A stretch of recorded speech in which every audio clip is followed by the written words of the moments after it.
The Gift of the Magi by O. Henry. $1.87.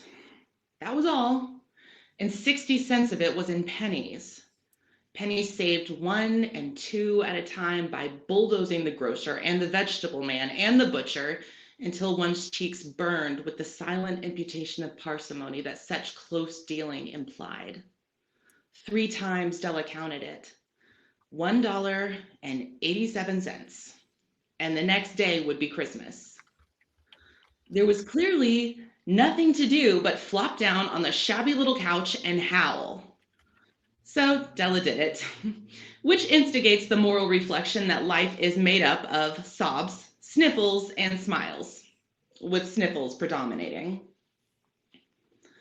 While the mistress of the home is gradually subsiding from the first stage to the second, take a look at the home. A furnished flat at $8 per week.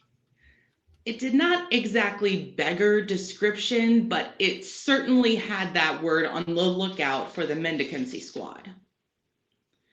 In the vestibule below was a letterbox into which no letter would go, and an electric button from which no mortal finger could coax a ring. And also appertaining thereunto was a card bearing the name Mr. James Dillingham Young. The Dillingham had been flung to the breeze during a former period of prosperity when its possessor was being paid $30 per week. Now, when the income was shrunk to $20, the letters of Dillingham looked blurred, as though they were thinking seriously of contracting to a modest and unassuming D. But whenever Mr. James Dillingham Young came home and reached his flat above, he was called Jim, and greatly hugged by Mrs. James Dillingham Young, already introduced to you as Della, which is all very good. Della finished her cry and attended to her cheeks with the powder rag. She stood by the window and looked out dully at a gray cat walking a gray fence in a gray backyard. Tomorrow would be Christmas Day, and she had only $1.87 with which to buy Jim a present. She'd been saving every penny she could for months with this result. $20 a week doesn't go far. Expenses had been greater than she had calculated. They always are. Only $1.87 to buy a present for Jim. Her Jim. Many a happy hour she had spent planning for something nice for him, something fine and rare and sterling, something just a little bit near to being worthy of the honor of being owned by Jim. There was a pier glass between the windows of the room. Perhaps you've seen a pier glass in an $8 flat. A very thin and very agile person may, by observing his reflection in a rapid sequence of longitudinal strips, obtain a fairly accurate conception of his looks. Della, being slender, had mastered the art. Suddenly she whirled from the window and stood before the glass. Her eyes were shining brilliantly, but her face had lost its color within 20 seconds. Rapidly, she pulled down her hair and let it fall to its full length. Now, there were 2 possessions of the James Dillingham Youngs in which they both took a mighty pride. One was Jim's gold watch that had been his father's and his grandfather's. The other was Della's hair. Had the Queen of Sheba lived in the flat across the air shaft, Della would have let her hair hang out the window someday to dry just to depreciate Her Majesty's jewels and gifts. Had King Solomon been the janitor with all his treasures piled up in the basement, Jim would have pulled out his watch every time he passed, just to see him pluck at his beard from envy. So now Della's beautiful hair fell about her, rippling and shining like a cascade of brown waters. It reached below her knee. It reached below her knee and made itself almost a garment for her. and then she did it up again, nervously and quickly. Once she faltered for a minute and stood still while a tear or two splashed on the worn red carpet. On went her old brown jacket. On went her old brown hat. With a whirl of skirts and with the brilliant sparkle still in her eyes, she fluttered out the door and down the stairs to the street. Where she stopped, the sign read, Madame Sophronie, hair goods of all kinds. One flight up Della ran and collected herself, panting. Madame, large, too white, chilly, hardly looked the Sophronie. Will you buy my hair? Asked Della. I buy hair, said Madame. Take your hat off and let's have a look at the sight of it. Take your hat off and let's have a sight at the looks of it. Down rippled the brown cascade. $20, said Madame, lifting the mass with a practiced hand. Give it to me quick, said Della. Oh, and the next 2 hours tripped by on rosy wings. Forget the hashed metaphor. She was ransacking the stores for Jim's present. She found it, at last. It surely had been made for Jim and no one else. There was no other like it in any of the stores, and she had turned all of them inside out. It was a platinum fob chain, simple and chaste in design, properly proclaiming its value by substance alone, and not by meretricious ornamentation, as all good things should do. It was even worthy of the watch. As soon as she saw it, she knew that it must be Jim's. It was like him. Quietness and value. The description applied to both. $21 they took from her for it, and she hurried home with the 87 cents. With that chain on his watch, Jim might be properly anxious about the time in any company. Grand as the watch was, he sometimes looked at it on the sly on account of the old leather strap that he used in place of a chain. When Della reached home, her intoxication gave way a little to prudence and reason. She got out her curling irons and lighted the gas and went to work repairing the ravages made by generosity added to love, which is always a tremendous task, dear friends, a mammoth task.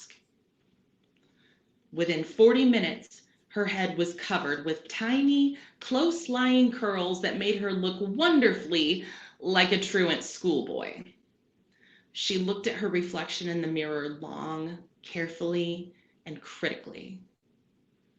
If Jim doesn't kill me, she said to herself, before he takes a second look at me, he'll say I look like a Coney Island chorus girl. But what could I do? What could I do with $1.87? At 7 o'clock, the coffee was made, and the frying pan was on the back of the stove, hot and ready to cook the chops. Jim was never late. Della doubled the fob chain in her hand and sat on the corner of the table near the door that he always entered. Then she heard his step on the stairway down on the first flight, and she turned white for just a moment. She had a habit of saying little silent prayers about the simplest everyday things, and now she whispered, Please, God, make him think I'm still pretty. The door opened, and Jim stepped in and closed it. He looked thin and very serious. Poor fella. He was only 22, and to be burdened with a family. He needed a new overcoat, and he was without gloves. Jim stepped inside the door as immovable as a setter at the scent of quail. His eyes were fixed upon Della, and there was an expression in them that she could not read, and it terrified her. It was not anger, nor surprise, nor disapproval, nor horror, nor any of the sentiments that she had prepared for. He simply stared at her, fixedly, with that peculiar expression on his face. Della wriggled off the table and went for him. Jim, darling, she cried. Don't look at me that way. I had my hair cut off and sold it because I couldn't have lived through Christmas without giving you a present. It'll grow out again. You won't mind, will you? I just had to do it. My hair grows awfully fast. Say Merry Christmas, Jim, and let's be happy. You don't know what a beautiful, nice gift I've got for you. You've cut off your hair? Asked Jim laboriously, as if he had not arrived at that patent fact yet, even after the hardest mental labor. Cut it off and sold it, said Della. Don't you like me just as well, anyhow? I'm me without my hair, ain't I? Jim looked about the room curiously. You say your hair's gone, he said, with an air almost of idiocy. You needn't look for it, said Della. It's sold, I tell you, sold and gone too. It's Christmas Eve, boy. Be good to me, for it went for you. Maybe the hairs of my head were numbered, she went on with sudden serious sweetness. But nobody could ever count my love for you. Shall I put the chops on, Jim? Out of his trance, Jim seemed quickly to wake. He unfolded his Della. For 10 seconds, let us regard with discreet scrutiny some inconsequential object in the other direction. $8 a week or $1 million a year. What's the difference? A mathematician or a wit would give you the wrong answer. The Magi brought valuable gifts, but that was not among them. This dark assertion will be illuminated later on. Jim drew a package from his overcoat pocket and threw it upon the table.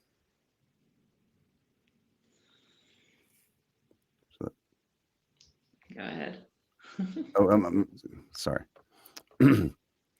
See, this is the part in the podcast on Apple that'll be cut off and thrown upon the cutting room floor.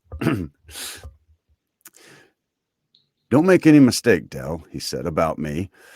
I don't think there's anything in the way of a haircut or a shave or a shampoo that could make me like my girl any less. But if you'll unwrap that package, you may see why you had me going a while at first. White fingers and nimble. What does yours say? Because this has several. Are you looking at the same one I am, or are you?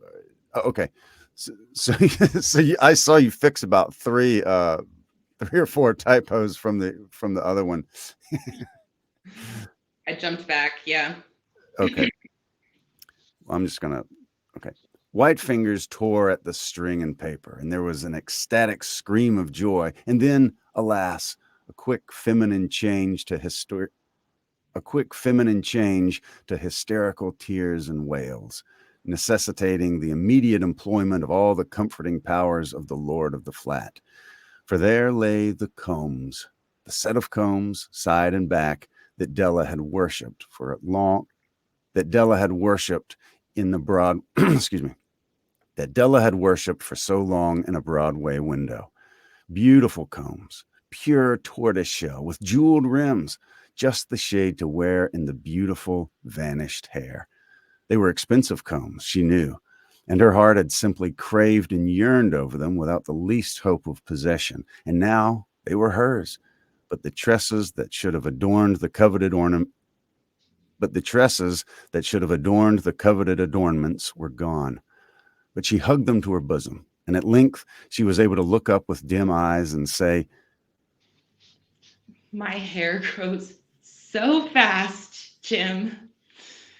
And then Della leapt up like a little singed cat and cried, Oh, oh. Jim had not yet seen his beautiful present. She held it out to him eagerly upon her open palm. The dull, precious metal seemed to flash with a reflection of her bright and ardent spirit. Isn't it a dandy, Jim? I hunted all over town to find it. You'll have to look at your watch 100 times a day now. Give me your watch. I want to see how it looks on it. Instead of obeying, Jim tumbled down on the couch and put his hands under the back of his head and smiled. Dell, he said, let's put our Christmas presents away and keep them a while. They're too nice to use just a present. I sold the watch to get the money to buy your combs, and now suppose you put the chops on. The Magi, as you know, were wise men, wonderfully wise men who brought gifts to the babe in the manger. They invented the art of giving Christmas presents. Being wise, their gifts were no doubt wise ones, possibly bearing the privilege of exchange in case of duplication. And here I've lamely related to you the uneventful chronicle of two foolish children in a flat who most unwisely sacrificed for each other the greatest treasures of their house. But in a last word to the wise of these days, let it be said that of all who give gifts, these two were the wisest. Of all who give and receive gifts, such as they are wisest. Everywhere they are wisest. They are the Magi.